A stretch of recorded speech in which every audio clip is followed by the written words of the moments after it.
Bonjour, mon nom est Micheline Alexandre, je suis infirmière au Centre universitaire de santé McGill, en santé au travail. Alors, je me présente, Céline Dunberry, infirmière au Bureau de prévention et promotion de la santé depuis 2005 pour le CIUS du nord de l'île, donc l'hôpital du Sacré-Cœur plus spécifiquement. L'outil est très facile à utiliser, convivial. J'en ai parlé, entre collègues, on s'en est parlé, puis vraiment, on préfère, ça nous facilite beaucoup la tâche. Epinette, dans le fond, faisait la même chose. Ça nous permettait de récolter les données, les statistiques, sauf que Epinette, ça prenait plus de temps. Il fallait rentrer les données. Avec le nouveau logiciel, dans le fond, c'est beaucoup plus rapide. Tout est inscrit. Dans le fond, on suit le rapport d'exposition qu'on reçoit de l'employé. Puis, ça prend vraiment quelques minutes. Ça prend pas 10 minutes, 5 minutes. Puis, tout est fait, c'est rentré. Et je dirais que ce qui est facile et très intéressant, c'est l'outil qui est offert, qui ne demande que 2-3 clics pour nous donner des données finalement qui peuvent nous porter à faire des interventions, que ce soit de façon spécifique avec un chef de service ou que ce soit de façon plus intense avec un comité de la gestion des risques. On voit le suivi 1, 2 et 3. On a déjà nos dates, ce qui est beaucoup plus facile comparativement à Epinette où est-ce que les dates n'étaient pas écrites. Il fallait que nous, on rentre dans le logiciel, dans l'application pour pouvoir inscrire nos dates. Tandis que là, tout est là. Donc, c'est vraiment facilitant de ce point de vue-là.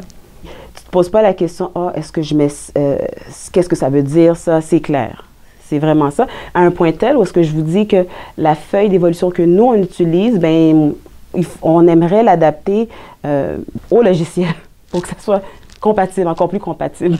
De ce que j'ai vu jusqu'à date, malgré les connaissances informatiques qu'on peut avoir, c'est un outil qu'on peut utiliser de façon ponctuelle, spontanément, et d'inscrire au fur et à mesure notre exposition accidentelle, ce qui nous permet de faire une gérance de notre temps très intéressante aussi. Ce qui était dans le guide, c'était ce que je voyais. Donc, dans le fond, tu as compris ce qui est dans le guide, c'est ça. Tu y vas de l'avant, puis tu t'arrêtes pas. Là. Moi, je trouve que c'est vraiment convivial, c'est vraiment facile d'utilisation. Parce qu'on a, de un, une bande déroulante qui nous permet de faire une gestion uniforme. Ce qui est intéressant, c'est d'avoir des statistiques définitivement pour pouvoir porter des actions, de faire également la gestion de l'exposition en soi, puis d'aller porter une action préventive exactement au lieu où on le veut. Alors, un gros côté facilitant finalement à ce logiciel-là, c'est que ça nous permet de, un, d'avoir accès aux dates.